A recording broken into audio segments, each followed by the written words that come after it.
ಎಲ್ಲರಿಗೂ ನಮಸ್ಕಾರ. ವಿವಿಧ ವೃತ್ತಿಪರ ಕೋರ್ಸ್ಗಳಿಗೆ ಕರ್ನಾಟಕ ಪರೀಕ್ಷಾ ಪ್ರಾಧಿಕಾರ ಎರಡನೇ ಸುತ್ತಿನ ಫಲಿತಾಂಶವನ್ನು ಪ್ರಕಟಣೆ ಮಾಡಿದೆ. ತಮಗೆಲ್ಲ ಗೊತ್ತಿರುವಂತೆ ಕರ್ನಾಟಕ ಪರೀಕ್ಷಾ ಪ್ರಾಧಿಕಾರ ಎಲ್ಲ ವೃತ್ತಿಪರ ಕೋರ್ಸುಗಳಿಗೆ ಕಂಬೈನ್ಡ್ ಸೀಟ್ ಅಲಾಟ್ಮೆಂಟ್ ಮಾಡ್ತೀವಿ. ಇದು ಸಾಕಷ್ಟು ರಾಜ್ಯಗಳಲ್ಲಿ ಈ ರೀತಿ ಮಾಡಲ್ಲ. ಸಾಕಷ್ಟು ರಾಜ್ಯಗಳಲ್ಲಿ ಇಂಡಿಪೆಂಡೆಂಟ್ ಕೋರ್ಸಿಗೆ ಅವರು ಮಾಡ್ತಾರೆ. ಇದರಿಂದ ಅವರಿಗೆ ಏನು ಅನುಕೂಲ ಆಗ್ತಾ ಇದೆ ಅಂತಂದರೆ, ಅವರು ಟೈಮ್ಲಿ ಎಲ್ಲ ಪ್ರಕ್ರಿಯೆನ ಆಯಾಯ ಕೋರ್ಸಿಗೆ ಮಾಡ್ತಾರೆ. ಅದರಿಂದ ವಿದ್ಯಾರ್ಥಿಗಳಿಗೆ, ಪೋಷಕರಿಗೆ ತೊಂದರೆ ಸಹ ಇದೆ. ಬಟ್ ಕರ್ನಾಟಕ ರಾಜ್ಯದಲ್ಲಿ ಎಲ್ಲ ಕೋರ್ಸ್ಗಳಿಗೆ ಕಂಬೈನ್ಡ್ ಸೀಟ್ ಅಲಾಟ್ಮೆಂಟ್ ಮಾಡ್ತೀವಿ. ನಮ್ಮ ಸಮಸ್ಯೆ ಏನು ಅನ್ನುವಂಥದ್ದನ್ನು ಮೊದಲು ನಾನು ವಿವರಿಸ್ತೀನಿ.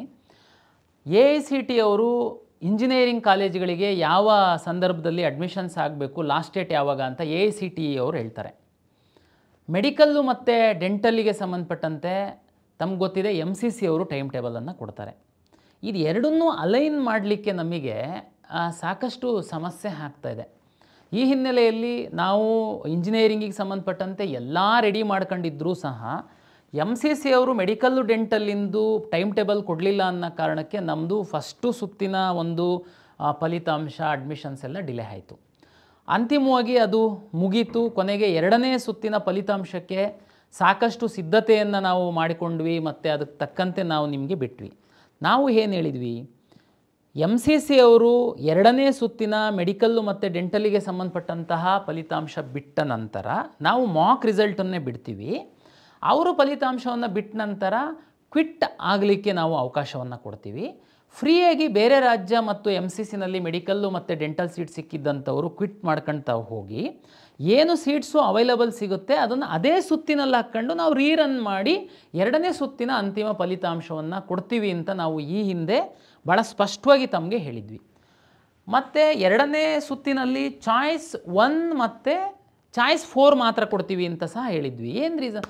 ಸುಮಾರು ಜನ ಸೋಷಿಯಲ್ ಮೀಡಿಯಾದಲ್ಲಿ ಹೇಳಿದರು, ನೋನು ಈ ಹಿಂದೆ ಸಡನ್ ಅಂತ ರೂಲ್ ಚೇಂಜ್ ಮಾಡಿದ್ರಿ, ಮೂರನೇ ಸುತ್ತಿಗೆ ಅಪ್ಗ್ರೇಡೇಷನ್ ಆಗಬೇಕು. ಓಕೆ, ನಾವು ಅದನ್ನು ಹೇಳಿದ್ವಿ. ಚಾಯ್ಸ್ 1 ತಗೊಂಡು ಕಾಲೇಜಿಗೆ ಅಡ್ಮಿಷನ್ ಆದಂಥವರು ಮೂರನೇ ಸುತ್ತಿನ ಮಾಪಪ್ ಸುತ್ತಿನಲ್ಲಿ ನಾವು ಸೀಟ್ ಮ್ಯಾಟ್ರಿಕ್ಸನ್ನು ಪಬ್ಲಿಷ್ ಮಾಡ್ತೀವಿ. ಯಾವುದಾದ್ರೂ ಒಳ್ಳೆ ಕಾಲೇಜಲ್ಲಿ ನಿಮಗೆ ಬೇಕಾದಂಥ ಸೀಟ್ಸ್ ಇತ್ತು ಅಂತಂದರೆ ತಾವು ಅಪ್ಗ್ರೇಡೇಷನ್ನಿಗೆ ಅವಕಾಶ ಕೊಡ್ತೀವಿ ಅಂತಲೂ ನಾವು ಹೇಳಿದ್ವಿ. ಜೊತೆಗೆ ಆ ಕಾಲೇಜಿಗೆ ಸೇರಿದರೆ ಅಲ್ಲಿಂದ ನಿಮ್ಮನ್ನು ಫ್ರೀಯಾಗಿ ಅಲ್ಲಿಂದ ಕಾಲೇಜಿಂದ ಮೂವ್ ಆಗಲಿಕ್ಕೂ ಸಹ ನಾವು ಫೆಸಿಲಿಟೇಟ್ ಮಾಡ್ತೀವಿ ಅಂತ ಹೇಳಿದ್ವಿ. ಕೊನೆ ಮೂಮೆಂಟಲ್ಲಿ ಈ ಥರ ಮಾಡಿದರೆ ಮಾಪಪ್ ರೌಂಡಲ್ಲಿ ಸೀಟ್ ಸಿಗ್ತವೆ. ನಿಮಗೆ ಇನ್ನೊಂದು ನಾವು ಆ ಥರ ತೀರ್ಮಾನ ಮಾಡಿದ್ದಕ್ಕೆ ತಮಗೆಲ್ಲರಿಗೆ ಒಂದು ಕ್ಲಾರಿಟಿ ಕೊಡ್ತೀನಿ. ಈ ಹಿಂದಿನ ವರ್ಷಗಳಲ್ಲಿ ಏನಾಗ್ತಾಯಿತ್ತು, ಎರಡನೇ ಸುತ್ತಿನ ಒಂದು ಫಲಿತಾಂಶವನ್ನು ನಾವು ಪಬ್ಲಿಷ್ ಮಾಡ್ತಾಯಿದ್ವಿ, ಅಡ್ಮಿಷನ್ ಶುರು ಮಾಡ್ತಿರ್ಲಿಲ್ಲ. MCC ಅವರು ಪಬ್ಲಿಷ್ ಮಾಡ್ತಿದ್ರು. ಆವಾಗ ನಾವು ನಿಮಗೆ ಅವಕಾಶ ಕೊಡ್ತಾಯಿದ್ವಿ. MCCನಲ್ಲಿ ಹೋಗುವಂಥವ್ರು ಇಲ್ಲಿ ಬಂದು ಕ್ಯಾನ್ಸಲ್ ಮಾಡ್ಕೊಂಡು ಹೋಗಬೇಕು ಅಂತ. ಒಂದಷ್ಟು ಜನ ಬಂದು ಕ್ಯಾನ್ಸಲ್ ಮಾಡ್ಕೊಂಡು ನೀವು MCCಗೆ ಹೋಗ್ತಾಯಿದ್ರಿ. ಆ ಸೀಟು ಹಾಗೆ ಉಳಿತಿತ್ತು. ನಾವು ಅದನ್ನು ಎರಡನೇ ಸುತ್ತಿನಲ್ಲೇ ನಿಮಗೆ ಹಂಚಿಕೆ ಮಾಡ್ತಿರಲಿಲ್ಲ. ಆ ಸೀಟ್ಗಳನ್ನೆಲ್ಲ ನಾವು ಇಟ್ಕೊಂಡು ನಿಮಗೆ ಅಪ್ಗ್ರೇಡೇಷನ್ನಿಗೆ ಅವಕಾಶ ಕೊಡ್ತಾಯಿದ್ವಿ. ಮೂರನೇ ಸುತ್ತಿನಲ್ಲಿ ನಾವು ಅದನ್ನು ರನ್ ಮಾಡ್ತಾಯಿದ್ವಿ.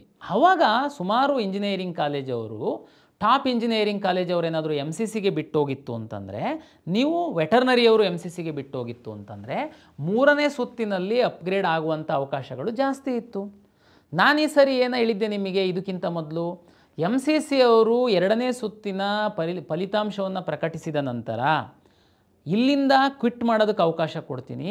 ಉದಾಹರಣೆಗೆ ಒಂದು 500 ಜನ, ಅದು ವೆಟರ್ನರಿ ಸಿಕ್ಕಿರೋರು ಇರ್ಬೋದು, ಟಾಪ್ ಇಂಜಿನಿಯರಿಂಗ್ ಕಾಲೇಜರು ಇರ್ಬೋದು, ಏಜ್ ಇದ್ದವ್ರು ಇರ್ಬೋದು, ಕ್ವಿಟ್ ಮಾಡಿ ಹೋದರೆ ಆ ಒಂದು 500 ಸೀಟನ್ನು ಎರಡನೇ ಸುತ್ತಲ್ಲೇನು ನಾವು ಮಾಕ್ ಅಂತ ಪಬ್ಲಿಷ್ ಮಾಡಿರ್ತೀವಿ, ಅದೇ ಸುತ್ತಿಗೆ ಆ 500 ಸೀಟ್ ಹಾಕ್ಕೊಂಡು ನಾವು ರೀರನ್ ಮಾಡಿ ಫೈನಲ್ ರಿಸಲ್ಟ್ ಬಿಡ್ತೀವಿ ಅಂತ ಅಂದಮೇಲೆ ನಿಮಗೆ ಮಾಪಪ್ಪಲ್ಲಿ ಎಲ್ಲಿಂದ ಸೀಟ್ ಸಿಗುತ್ತೆ?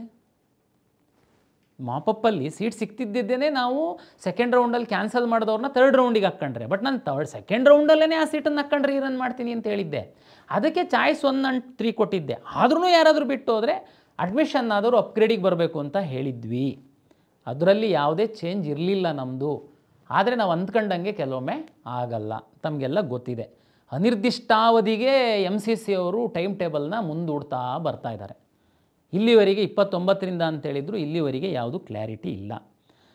ಸೀಟನ್ನು ಹೆಚ್ಚು ಮಾಡ್ತೀವಿ ಅಂತೇಳಿ NMC ಅವರು ಹೇಳಿದ್ದಾರೆ ಅಂತೇಳಿ ಅವರೇ ನೋಟಿಫಿಕೇಷನ್ ಕೊಟ್ಟಿದ್ದರು. ಯಾವ ಕಾಲೇಜಲ್ಲಿ ಎಷ್ಟು ಸೀಟ್ ಹೆಚ್ಚಾಗುತ್ತೆ, ನಮ್ಮ ರಾಜ್ಯದ ಸೀಟ್ಗಳಿದಾವ ಅಂತನ್ನುವಂಥದ್ದು ನಮಗೆ ಇಲ್ಲಿವರೆಗೆ ಕ್ಲಾರಿಟಿ ಇಲ್ಲ. ಆದರೆ ನಮ್ಮಲ್ಲಿ ಸುಮಾರು 74-75 ಸಾವಿರ ಸೀಟ್ಗಳ ಇಂಜಿನಿಯರಿಂಗ್ ಸೀಟ್ಗಳನ್ನ ನಾವು ಅಲಾಟ್ ಮಾಡ್ತೀವಿ. ತಮಗೆಲ್ಲ ಗೊತ್ತಿದೆ.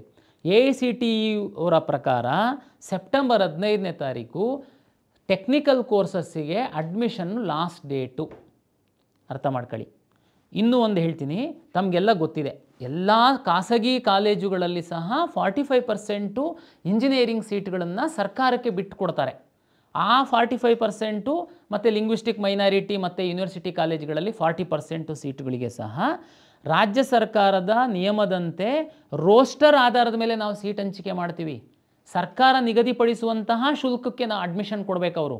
ಇದು ಖಾಸಗಿ ಕಾಲೇಜುಗಳ ಮತ್ತು ಸರ್ಕಾರದ ಮಧ್ಯೆ ಆಗಿರುವಂತಹ ಒಂದು ಒಪ್ಪಂದ. ಆ ಒಪ್ಪಂದದಲ್ಲಿ ಇನ್ನೂ ಒಂದು ಹೇಳ್ಬಿಟ್ಟಿದ್ದಾರೆ, ಏನಂತಂದರೆ AICTE ಅವರು ಲಾಸ್ಟ್ ಡೇಟ್ ಯಾವಾಗ ಅಡ್ಮಿಷನಿಗೆ ಕೊಡ್ತಾರೆ ಅದರದ್ದು -10 ಡೇಸ್ವರೆಗೆ KE ಅವರು ಈ 45% ಮತ್ತು 40%ಗೆ ಎಷ್ಟು ರೌಂಡ್ ಬೇಕಾದ್ರೂ ನೀವು ಕೌನ್ಸಿಲಿಂಗ್ ಮಾಡಿ, ನಮ್ಮದು ಅಡ್ಡಿ ಇಲ್ಲ. -10 ಡೇಸು ಅಕಸ್ಮಾತ್ ನೀವು ತುಂಬೋದಕ್ಕಾಗಲಿಲ್ಲ ಅಂತಂದರೆ ಆ ಸೀಟ್ಗಳನ್ನು ನೀವು ಕಾಲೇಜಿಗೆ ಹಸ್ತಾಂತರ ಮಾಡಬೇಕು. ಅದನ್ನು ನಾವು ಕಾಲೇಜವರು ಹೇಗೋ ಹುಡುಕಾಡಿ ನಾವು ಹುಡುಗರಿಗೆ ತುಂಬಿಸ್ಕೊಳ್ತೀವಿ, ನಮಗಿಲ್ಲ ಅಂತಂದರೆ ಲಾಸ್ ಆಗುತ್ತೆ ಅನ್ನುವಂಥದ್ದು ಸರ್ಕಾರ ಮತ್ತು ಖಾಸಗಿ ಕಾಲೇಜುಗಳ ಒಕ್ಕೂಟದ ಮಧ್ಯೆ ಆಗಿರುವಂತಹ ಒಪ್ಪಂದ. ಈಗ ಆ ಒಪ್ಪಂದದ ಪ್ರಕಾರ ನಮಗೆ ಸೆಪ್ಟೆಂಬರ್ 15ಕ್ಕೆ AICTE ಅವ್ರ ಲಾಸ್ಟ್ ಡೇಟ್ ಅಂತಂದರೆ 5ನೇ ತಾರೀಕು -10 ಡೇಸು, ಸೆಪ್ಟೆಂಬರ್ 5ಗೆ ಉಳಿಯುವಂಥ ಸೀಟ್ಗಳನ್ನ ಹ್ಯಾಂಡ್ ಓವರ್ ಮಾಡಿ ಅಂತ ಆಲ್ರೆಡಿ ಲೆಟರ್ ಬರೆದುಬಿಟ್ಟಿದ್ದಾರೆ ನಮಗೆ ಅವರು. ನೋಡಿ, ನಮ್ಮ ಸಮಸ್ಯೆ ಈ ರೀತಿ ಇದೆ. ಎಷ್ಟು ಜನ ಈಗ ಜಸ್ಟ್ 27,000 ಅಷ್ಟೇ ಮಕ್ಕಳು ಅಡ್ಮಿಷನ್ ಆಗಿದ್ದೀರಾ, ಉಳಿದವರೆಲ್ಲ ವೆಯ್ಟ್ ಮಾಡ್ತಾಯಿದ್ದೀರಾ ಅಪ್ಗ್ರೇಡೇಷನ್ನು ಮತ್ತೊಂದು ಈ ರೌಂಡಿಗೆ ಬಂದಿದ್ದೀರಾ ನೀವು. ಹಾಗಾಗಿ ನಾನು MCC ಅವರ ಟೈಮ್ ಟೇಬಲ್ಲಿಗೆ ನಾನು ಈ ಎಲ್ಲ ರೌಂಡ್ಗಳನ್ನ ಅಲೈನ್ ಮಾಡಲಿಕ್ಕೆ ಹೋದರೆ ಪ್ರಾಕ್ಟಿಕಲ್ಲಾಗಿ ಈ ಥರದ್ದು ಸಮಸ್ಯೆಗಳಿದೆ. ಇದು ಮಕ್ಕಳಿಗೆ, ಪೇರೆಂಟ್ಸಿಗೆ ಈ ಒಂದು ಸೂಕ್ಷ್ಮತೆಗಳು ತಮಗೆ ಮಾಹಿತಿ ಗೊತ್ತಿರಲ್ಲ, ಅದು ತಮಗೆ ಮಾಹಿತಿ ಇರಲಿಲ್ಲ. ಆದ್ರೂ ನಾವು ಸ್ಟೂಡೆಂಟು ಮತ್ತು ಪೇರೆಂಟ್ಸ್ ಪರನೇ. ಅದಕ್ಕೇ ನಾವು ನಮ್ಮ ಉನ್ನತ ಶಿಕ್ಷಣ ಸಚಿವರು ಸುಧಾಕರ್ ಸರ್ ಅವರು ಎಸ್ಟರ್ಡೇ ನಾವು ಪ್ರಯತ್ನ ಮಾಡ್ತಾ ಇದ್ದಾರೆ AICTE ಅವರಿಗೆ ಅಟ್ಲೀಸ್ಟ್ ಒಂದು 15 ಡೇಸು ನೀವು ಟೆಕ್ನಿಕಲ್ ಕೋರ್ಸಸ್ಸಿಗೆ ಟೈಮನ್ನು ಎಕ್ಸ್ಟೆಂಡ್ ಮಾಡಿ ಅಂತ ರಿಕ್ವೆಸ್ಟನ್ನು ಕಳಿಸಿದ್ದಾರೆ. ಬಟ್ ಆದರೆ ರಿಕ್ವೆಸ್ಟು ಕನ್ಸಿಡರ್ ಮಾಡ್ತಾರೆ ಮಾಡಲ್ಲ ಅನ್ನುವಂಥದ್ದು ನಮಗೆ ಗೊತ್ತಿಲ್ಲ. ಆ ಹಿನ್ನೆಲೆ ಒಳಗಡೆ ನಾವು ಇದು ಎಲ್ಲ ನಾವು ಟೈಮ್ ಟೇಬಲ್ನ ಸೆಟ್ ಮಾಡ್ಕೊಳ್ಬೇಕು. ಇದು ನಮ್ಮ ಒಂದು ಸದ್ಯದ ಒಂದು ಪರಿಸ್ಥಿತಿ ಪ್ರಾಧಿಕಾರದ್ದು. ಇದು ತಮಗೆ ಮಾಹಿತಿಗಿರಲಿ ಅಂತೇಳಿ ನಾನು ತಮಗೆ ಹೇಳ್ತಾ ಇದ್ದೀನಿ. ಈಗ ಈ 2ನೇ ಸುತ್ತಿನ ಫಲಿತಾಂಶ ಪ್ರಕಟಣೆಯಾಗಿದೆ. ಭಾಳಷ್ಟು ವಿದ್ಯಾರ್ಥಿಗಳು ಭಾಳಷ್ಟು ಗೊಂದಲದಲ್ಲಿ ಇದ್ದೀರಾ. ಯಾಕೆ ಅಂತಂದರೆ ಮೆಡಿಕಲ್ ಸೀಟ್ ಜಾಸ್ತಿ ಆಗುತ್ತೆ, ಎಷ್ಟು ಜಾಸ್ತಿ ಆಗುತ್ತೆ ಏನು ಅಂತ ಗೊತ್ತಿಲ್ಲ. ಅದಕ್ಕೆ ನಾನು ನಿಮಗೆ ಕ್ಲಾರಿಟಿ ಕೊಡೋದಕ್ಕೆ ನಾನು ಇಚ್ಛೆ ಪಡ್ತೀನಿ. ಒಂದು, ತಮಗೆಲ್ಲ ಗೊತ್ತಿರುವಂತೆ ಮೆಡಿಕಲ್ಲು ಡೆಂಟಲ್ಲಿಗೆ ಸಂಬಂಧಪಟ್ಟಂತೆ ಈ ಹಿಂದೆ ನಾನು ಹೇಳ್ದಂತೆಯೇ ಮಾಕ್ ಆರ್ ಪ್ರಾವಿಷನಲ್ ರಿಸಲ್ಟನ್ನು ಪಬ್ಲಿಷ್ ಮಾಡಿದ್ದೀನಿ. ಡಿ ಕೆಟಗರೈಜೇಷನ್ ಎಲ್ಲದೂ ಮಾಡಿನೇ ಪಬ್ಲಿಷ್ ಮಾಡಿರುವಂಥದ್ದು. ನಿಮಗೀಗ ಏನು ಸೀಟ್ ಸಿಕ್ಕಿದೆ ಅದು 100% ನಿಮಗೆ ಖಾತ್ರಿನೇ, ನೋ ಡೌಟ್. ಇನ್ನೂ ನಿಮಗೆ ಸೀಟು ಕರ್ನಾಟಕದ ಮೆಡಿಕಲ್ ಕಾಲೇಜುಗಳಲ್ಲಿ ಈಗಿರುವಂಥ ಕಾಲೇಜುಗಳಲ್ಲಿ ಸೀಟು ಜಾಸ್ತಿ ಆದರೆ, MCC ರಿಸಲ್ಟು ಪಬ್ಲಿಷ್ ಮಾಡಿದ ಮೇಲೆ ಕೆಲವು ಮಕ್ಕಳು ಬಿಟ್ಟೋದರೆ ಆ ಸೀಟ್ಗಳನ್ನೂ ಸಹ ನಾನು ಹಾಕಿಕೊಂಡು ಮಾಕ್ ಮತ್ತು ಪ್ರಾವಿಷನಲ್ ರಿಸಲ್ಟಿಗೇನು ಪಟ್ಟಿ ಪಬ್ಲಿಷ್ ಮಾಡಿದ್ದೀನಿ ಅದನ್ನು ನಾನು ರೀರನ್ ಮಾಡ್ತೀನಿ. ಅಂದರೆ ನೀವು ಮೆಡಿಕಲ್ ಸೀಟಿಗೆ ಪಡೆದಿರುವಂಥವ್ರು ಇನ್ನೂ ಮೇಲಿನ ಸ್ಥಾನಕ್ಕೇ ಹೋಗ್ತೀರಾ, ಕೆಳಗೆ ಬರಲ್ಲ ಅಂತನ್ನುವಂಥದ್ದು ಅದು ಸತ್ಯ. ಯಾಕೆಂತಂದರೆ ನಾವು ಈಗ ಹೊಸದಾಗಿ ಏನು ಯಾರಿಗೂ ಒಳಗಡೆ ಬಿಡಲ್ಲ ಅನ್ನೋ ಕಾರಣಕ್ಕೋಸ್ಕರ ನಿಮ್ಮ ಸ್ಥಾನ ಅಂತೂ ಭದ್ರ ಆಗಿದೆ ಒಂದು ಸೀಟು ಅಂತನ್ನುವಂಥದ್ದು. ಈಗ ಆಯುಷು ಮತ್ತು ಉಳಿದಂಥ ಇಂಜಿನಿಯರಿಂಗ್ ಇತರೆ ಕೋರ್ಸ್ಗಳಿಗೆ ನಾವು ಏನು ಶುರು ಮಾಡ್ತಾಯಿದ್ದೀವಿ, ಈಗ ಅಡ್ಮಿಷನ್ ಪ್ರಕ್ರಿಯೆನ ಶುರು ಮಾಡಬೇಕು. ನನ್ನ ಈ ಹಿಂದಿನ KE ನಿರ್ದೇಶನದ ಪ್ರಕಾರ ಚಾಯ್ಸ್ 1 and 4 ಮಾತ್ರ ಇತ್ತು. ಅದು ಯಾಕೆ ಕೊಟ್ಟಿದ್ವಿ, ಯಾಕೆ ಅನಿವಾರ್ಯತೆ ಇತ್ತು ಅನ್ನುವಂಥದ್ದು ನಾನು ಈಗಾಗಲೇ ತಮಗೆ ಎಕ್ಸ್ಪ್ಲೈನ್ ಮಾಡಿದ್ದೀನಿ. ಅದೇ ಸ್ಟ್ಯಾಂಡನ್ನು ನಾವು ಮುಂದುವರಿಸುವಂಥದ್ದಕ್ಕೆ ಸಾಧ್ಯ ಇದೆಯಾ? ಇವತ್ತಿನ ಪರಿಸ್ಥಿತಿಯಲ್ಲಿ ನನಗೆ ಸ್ವಲ್ಪ ಕಷ್ಟ ಇದೆ.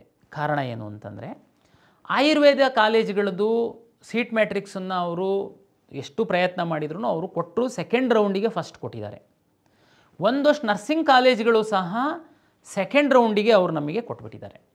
ಈ ಕಾರಣಕ್ಕೋಸ್ಕರ ನಾವು ಚಾಯ್ಸ್ 1 and 4 ಕೊಡುವಂಥದ್ದು, ಕೇವಲ ಚಾಯ್ಸ್ 1 and 4 ಕೊಡುವಂಥದ್ದು ವಿದ್ಯಾರ್ಥಿಗಳ ಹಿತದೃಷ್ಟಿಯಿಂದ ಸೂಕ್ತ ಅಲ್ಲ ಅಂತ ನಾವು ತೀರ್ಮಾನಕ್ಕೆ ಬಂದಿದ್ದೀವಿ. AICTE ಅವರು ಕಟ್ ಆಫ್ ಡೇಟ್ ಇರೋದ್ರಿಂದ ನಮಗೆ ಸ್ವಲ್ಪ ಭಯ ಸಹ ಇದೆ.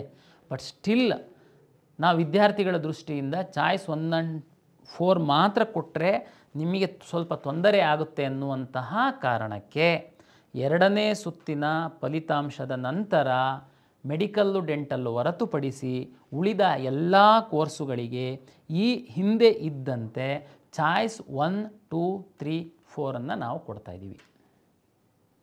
ಹಾಗಾಗಿ ನೀವು ಏನು ಚಿಂತೆ ಮಾಡುವಂತಹ ಅಗತ್ಯ ಇಲ್ಲ. ಆದರೆ ಎಲ್ಲಿ ಜಾಗರೂಕರಾಗಿರಬೇಕು ಅಂತನ್ನುವಂಥದ್ದು ಪ್ರಾಧಿಕಾರದ ವತಿಯಿಂದ ಒಂದು ವಿನಂತಿ. ನಿಮಗೆ ಚಾಯ್ಸ್ 1, 2, 3, 4 ಅಂತನ್ನುವಂಥ ತಮಗೆಲ್ಲರಿಗೂ ಗೊತ್ತಿದೆ. ಆದರೆ ಈ ರೌಂಡಿನ ಚಾಯ್ಸ್ 1, 2, 3, 4 ಅಂತನ್ನುವಂಥ ಸೂಕ್ಷ್ಮವಾಗಿ ನಾನು ತಮಗೆ ಹೇಳಲಿಕ್ಕೆ ಇಚ್ಛೆಪಡ್ತೀನಿ.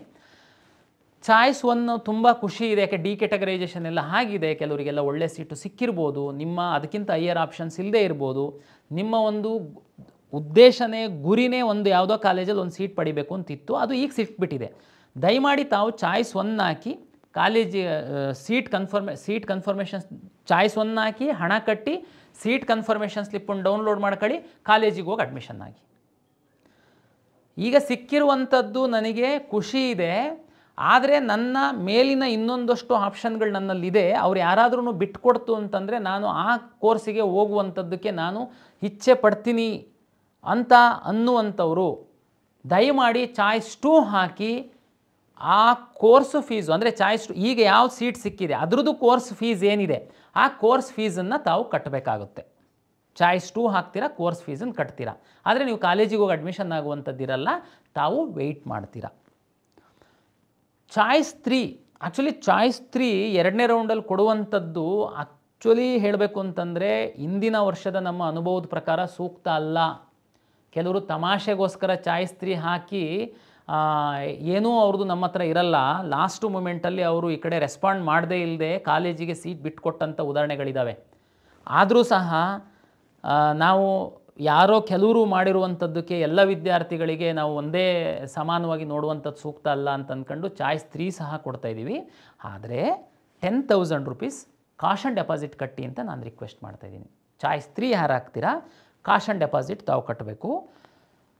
ಚಾಯ್ಸ್ 1 ಹಾಕಿರೋರು ನಮ್ಮ ಲಿಸ್ಟಿಂದ ಹೊರಗಡೆ ಹೋಗಿರ್ತಾರೆ.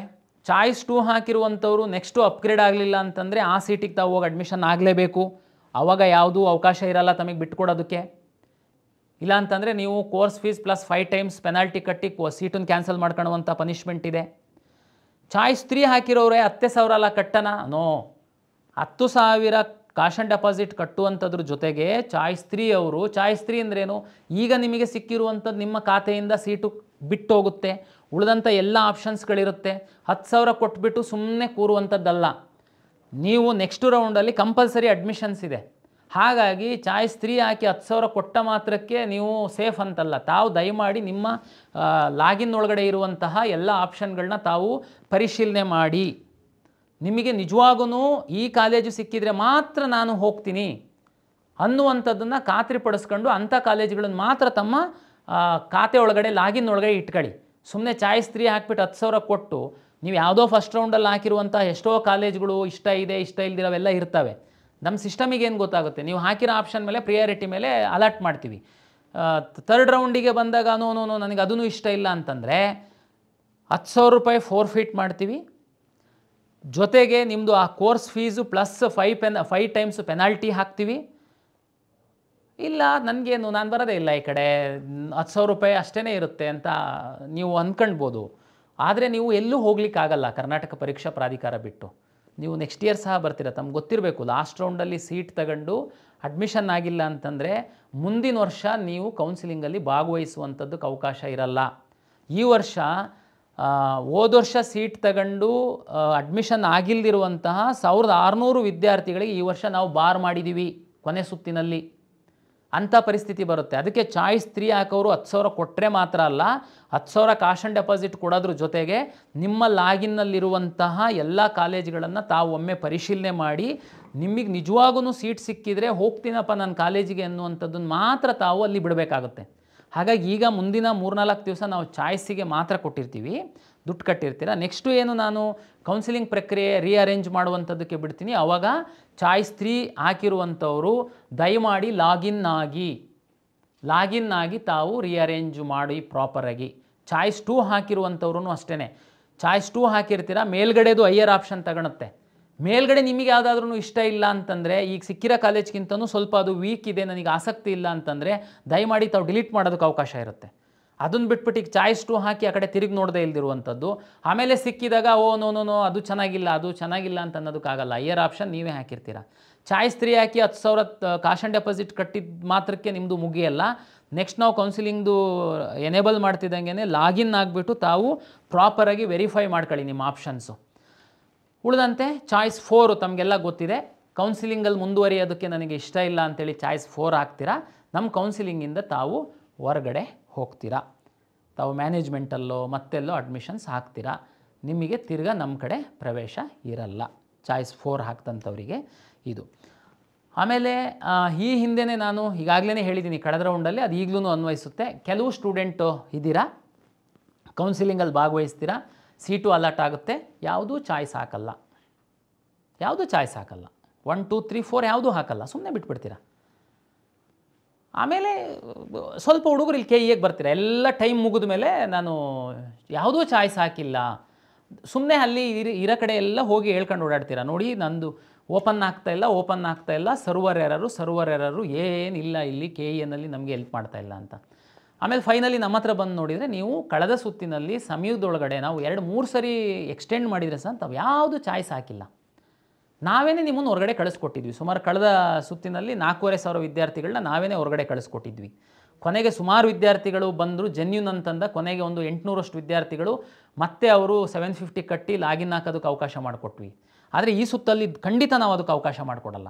ಸೀಟ್ ಸಿಕ್ಕಿರೋ ಎಲ್ಲ ವಿದ್ಯಾರ್ಥಿಗಳಿಗೆ 1 2 3 4 ಚಾಯ್ಸ್ ಕೊಡ್ತಾಯಿದ್ದೀವಿ. ದಯಮಾಡಿ ಚಾಯ್ಸ್ ಹಾಕಿ, ಇಲ್ಲ ಅಂತಂದರೆ ಚಾಯ್ಸ್ ಯಾವುದು ಹಾಕಿಲ್ಲ ನಾವೇ ನಿಮ್ಮನ್ನು ಹೊರಗಡೆ ಕಳಿಸ್ತೀವಿ.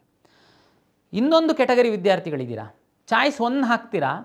ನಾವೇನು ಹೇಳಿದ್ದೀವಿ, ಚಾಯ್ಸ್ 1 ಹಾಕಿದರೆ ದುಡ್ಡು ಕಟ್ಟಿ ಸೀಟ್ ಕನ್ಫರ್ಮೇಷನ್ ಸ್ಲಿಪ್ಪನ್ನು ಡೌನ್ಲೋಡ್ ಮಾಡ್ಕೊಂಡು ನಿಗದಿತ ಸಮಯದಲ್ಲಿ ಕಾಲೇಜಿಗೆ ಹೋಗಿ ನಿಮ್ಮ ಒಂದು ಮುಖವನ್ನು ಸಿಸ್ಟಮಲ್ಲಿ ತೋರಿಸಿ ಲಾಗಿನ್ ಓಪನ್ ಆಗುತ್ತೆ, ನಿಮಗೆ OTP ಬರುತ್ತೆ, ಅದನ್ನು ತೋರಿಸಿ ಅಲ್ಲೇ ಅಡ್ಮಿಷನ್ ಪ್ರಕ್ರಿಯೆ ಮಾಡಿ ನಿಮಗೆ ಒಂದು ಅಡ್ಮಿಷನ್ ಆರ್ಡ್ರ್ ಕೊಡ್ತಾರೆ. ಅಲ್ಲಿಗೆ ನಿಮ್ಮದು ಅಡ್ಮಿಷನ್ ಪ್ರಕ್ರಿಯೆ ಮುಗಿದಿದೆ ಅಂತ.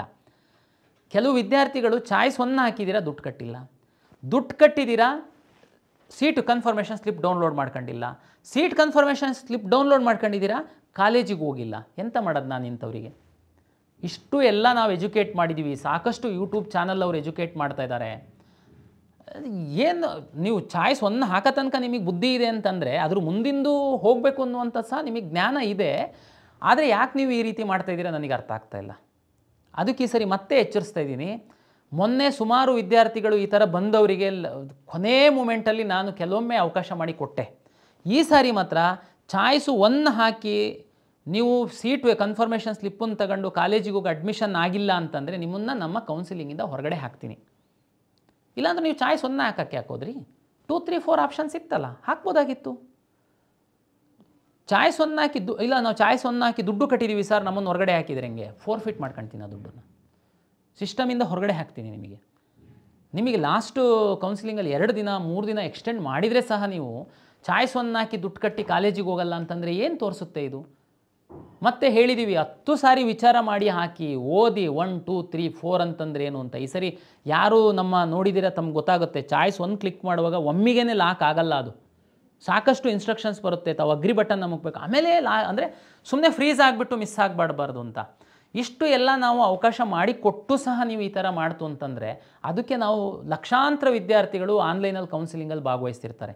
ಒಬ್ಬರು ಇಬ್ಬರು ವಿದ್ಯಾರ್ಥಿಗಳ ಮನಸ್ಸಲ್ಲೇನಿದೆ ಅಂತ ಅನ್ನುವಂಥದ್ದನ್ನು ನಾನು ತಿಳ್ಕೊಳ್ಳಿಕ್ಕೆ ಆಗಲ್ಲ. ಹಾಗಾಗಿ ನಮ್ಮ ಇನ್ಸ್ಟ್ರಕ್ಷನ್ಸನ್ನು ಓದಿ ಆ ರೀತಿ ತಾವು ಫಾಲೋ ಮಾಡಬೇಕು ಅಂತನ್ನುವಂಥದ್ದು ಎಲ್ಲ ವಿದ್ಯಾರ್ಥಿಗಳು ಮತ್ತು ಪೋಷಕರಿಗೆ ನಾನು ವಿನಂತಿಯನ್ನು ಮಾಡ್ಕೊಳ್ತೀನಿ. ಹಾಗಾಗಿ ಚಾಯ್ಸೇ ಹಾಕಿಲ್ಲ, ಹೊರಗಡೆ ಹಾಕ್ತೀನಿ. ಚಾಯ್ಸು 2 ಹಾಕಿ ಕೋರ್ಸ್ ಫೀಸ್ ಕಟ್ಟಲ್ಲ, ಹೊರಗಡೆ ಹಾಕ್ತೀನಿ. ಚಾಯ್ಸ್ 3 ಹಾಕಿ 10,000 ಕಾಶ್ ಆ್ಯಂಡ್ ಡೆಪಾಸಿಟ್ ಕಟ್ಟಲ್ಲ, ಹೊರಗಡೆ ಹಾಕ್ತೀನಿ.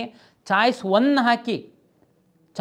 ಹಾಕಿ ದುಡ್ಡು ಕಟ್ಟಿ ಕಾಲೇಜಿಗೆ ಹೋಗಿ ಅಡ್ಮಿಷನ್ ಆಗಲ್ಲ ಅಂಥವ್ರನ್ನ ಸಹ ನಾನು ಸಿಸ್ಟಮಿಂದ ಹೊರಗಡೆ ಹಾಕ್ತೀನಿ. ದಯಮಾಡಿ ಇದನ್ನು ವಿಚಾರ ಮಾಡಿ ತಾವು ಚಾಯ್ಸ್ಗಳನ್ನ ಹಾಕಿ. ಚಾಯ್ಸು 4 ಹಾಕಿರ್ತೀರ. ಲಾಸ್ಟ್ ಟೈಮು ತಮಗೆ ಗೊತ್ತಿದೆ 3 ಮತ್ತು 4ಗೆ ಸ್ವಲ್ಪ ಫ್ಲೆಕ್ಸಿಬಲ್ ಕೊಟ್ಟಿದ್ವಿ ನಾವು.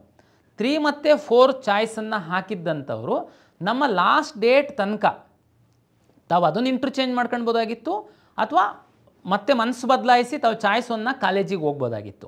ಈ ಸಾರಿ 4ಗೆ ಮಾತ್ರ ಅವಕಾಶ ಕೊಡ್ತಾಯಿದ್ದೀನಿ. ಏಕೆಂದರೆ 1 2 3 ಮೂರಕ್ಕೂ ತಾವು ಹಣ ಕಟ್ಟಬೇಕಾಗಿರೋದ್ರಿಂದ ಅದನ್ನು ನಾನು ಮತ್ತೆ ಉಲ್ಟಾ ಸೀದಾ ಮಾಡೋದಕ್ಕೆ ಪ್ರಾಕ್ಟಿಕಲಿ ನಮಗೆ ಕಷ್ಟ. ಅದು ಆ ಕಾರಣಕ್ಕೋಸ್ಕರ ಯಾರಾದ್ರೂ 4 ಹಾಕಿ ತಾವು ಹೊರಗಡೆ ಹೋಗಿದ್ದಂಥವ್ರು ಮತ್ತೆ ಇಲ್ಲ ನಾನು ಅದೇ ಕಾಲೇಜಿಗೆ ಹೋಗಿ ಸೇರ್ತೀನಿ ಅಂತಂದರೆ ಲಾಸ್ಟ್ ಡೇಟ್ ಒಳಗಡೆ ತಾವು ಮತ್ತೆ ಲಾಗಿನ್ ಆಗಿಬಿಟ್ಟು ಚಾಯ್ಸ್ 1 ಹಾಕಿ ಏನು ಫಾರ್ಮಾಲಿಟೀಸ್ ಇದೆ ಮುಗಿಸಿ ಕಾಲೇಜಿಗೆ ಹೋಗುವಂಥ ಒಂದು ಫ್ಲೆಕ್ಸಿಬಿಲಿಟಿನ ನಾನು ಅವಕಾಶವನ್ನು ಮಾಡಿಕೊಟ್ಟಿದ್ದೀನಿ. ತಮಗೆ ಬಹುತೇಕ ಏನು ಗೊಂದಲ ಇಲ್ಲ ಅಂಥೇಳಿ ನಾನು ಭಾವಿಸ್ತೀನಿ. ಸಮಯ ತುಂಬ ಕಡಿಮೆ ಇದೆ. AICTE ಅವರು ನಮಗೇನಾದ್ರೂ ಟೈಮ್ ಎಕ್ಸ್ಟೆಂಡ್ ಮಾಡಲಿಲ್ಲ ಟೆಕ್ನಿಕಲ್ ಕೋರ್ಸಸ್ಸಿಗೆ ಅಂತಂದರೆ ನಮಗೆ ತುಂಬ ಕಡಿಮೆ ಸಮಯ ಇದೆ. ಹಾಗಾಗಿ ದಯಮಾಡಿ ನಾನು ಟೈಮ್ ಟೇಬಲ್ ಏನು ಕೊಡ್ತೀನಿ ಆ ಟೈಮ್ ಟೇಬಲ್ಲಿಗೇ ತಾವು ಸ್ಟಿಕನ್ ಆಗಿ ದಯಮಾಡಿ ಆ ಟೈಮ್ ಟೇಬಲ್ ಒಳಗಡೆನೇ ತಾವು ಎಲ್ಲ ಪ್ರಕ್ರಿಯೆಯನ್ನು ಮಾಡ್ತೀರಾ ಅಂಥೇಳಿ ನಾನು ಭಾವಿಸಿದ್ದೀನಿ. ಹಾಗಾಗಿ ಮೆಡಿಕಲ್ಲು ಮತ್ತು ಡೆಂಟಲ್ ವಿದ್ಯಾರ್ಥಿಗಳು ತಮಗೆ ಮಾಕ್ ಆರ್ ಪ್ರಾವಿಷನಲ್ ಅಂತೇಳಿ ನಾನು ಪಬ್ಲಿಷ್ ಮಾಡಿದ್ದೀನಿ. ತಾವು ಅದನ್ನು ನೋಡಿ ಖುಷಿಪಡಿ ಸೀಟ್ ಸಿಕ್ಕಿದ್ದಂಥವರು ಸಮಾಧಾನವಾಗಿ MCC ಅವರ ಒಂದು ಸುತ್ತು ಶುರುವಾಗ ತನಕ ಅವರ ರಿಸಲ್ಟ್ ಬರೋ ತನಕ ಸಮಾಧಾನವಾಗಿರಿ. ನಿಮಗೆ ಯಾವ ಒಂದು ಪ್ರಕ್ರಿಯೆಗಳಿಲ್ಲ, ಹಣ ಕಟ್ಟುವಂಥದ್ದು, ಕ್ಯಾನ್ಸಲ್ ಮಾಡಿಕೊಳ್ಳುವಂಥದ್ದು, ಅದು ಯಾವುದಕ್ಕೂ ಈಗ ಅವಕಾಶ ಇಲ್ಲ. MCC ಅವರು ಏನು ಇದು ನಮ್ಮದು ಮಾಕ್ ಆ್ಯಂಡ್ ಪ್ರಾವಿಷನಲ್. ಆ್ಯಕ್ಚುಲಿ ನಾವು MCC ಅವರು ಟೈಮ್ ಟೇಬಲ್ ಬಂದಮೇಲೇ ಮಾಡಬೇಕು.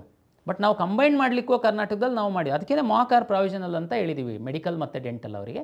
ಹಾಗಾಗಿ ತಮ್ಮದು ಯಾವುದೂ ಕೆಲಸಗಳಿರಲ್ಲ. ತಾವು ಇನ್ನೊಂದು 1 ವಾರಗಳ ಕಾಲ ತಾವು ಸಮಾಧಾನವಾಗಿರಿ, ತಮಗೆ ಯಾವುದು ಕೆಲಸ ಇಲ್ಲ ಅಂತೇಳಿ ಹೇಳ್ತಾ MCC ಅವರು ಶೆಡ್ಯೂಲ್ ಕೊಟ್ಟ ಮೇಲೆ ಕರ್ನಾಟಕ ಕಾಲೇಜುಗಳಲ್ಲಿ ಮೆಡಿಕಲ್ ಸೀಟು ಜಾಸ್ತಿ ಆದಮೇಲೆ ಯಾವುದಾದ್ರೂ ಹೊಸ ಕಾಲೇಜಿಗೆ ಏನಾದ್ರೂ ಸೀಟ್ಗಳು ಬಂದರೆ ಸಣ್ಣ ಪುಟ್ಟ ಬದಲಾವಣೆಗಳನ್ನ ನಾವು ಮಾಡಬೇಕಾಗುತ್ತೆ. ಅದನ್ನು ಖಂಡಿತ ನಾನು ತಮಗೆ ತಿಳಿಸ್ಕೊಡ್ತೀನಿ. ವಿವರವಾದ ಒಂದು ಮಾರ್ಗಸೂಚಿಗಳನ್ನು ನಾನು ಪ್ರಕಟಿಸ್ತೀನಿ. ಹಾಗಾಗಿ ಕರ್ನಾಟಕ ಪರೀಕ್ಷಾ ಪ್ರಾಧಿಕಾರದ ವೆಬ್ಸೈಟನ್ನು ತಾವು ನೋಡ್ತಾ ಇರಿ ಅಂತೇಳಿ ವಿನಂತಿಯನ್ನು ಮಾಡಿಕೊಳ್ತಾ ಪ್ರಾಧಿಕಾರ ನಿಗದಿಪಡಿಸಿರುವಂತಹ 2ನೇ ಸುತ್ತಿನ ಒಂದು ಅಡ್ಮಿಷನ್ ಪ್ರಕ್ರಿಯೆಯಲ್ಲಿ ತಾವು ಸಮಯಕ್ಕೆ ಸರಿಯಾಗಿ ಭಾಗಿಯಾಗಿ ಅಂತೇಳಿ ಹೇಳ್ತಾ ಎಲ್ಲ ವಿದ್ಯಾರ್ಥಿಗಳಿಗೆ ಹಾಗೂ ಪೋಷಕರಿಗೆ ಪ್ರಾಧಿಕಾರದ ವತಿಯಿಂದ ಮತ್ತೊಮ್ಮೆ ನಮಸ್ಕಾರಗಳು.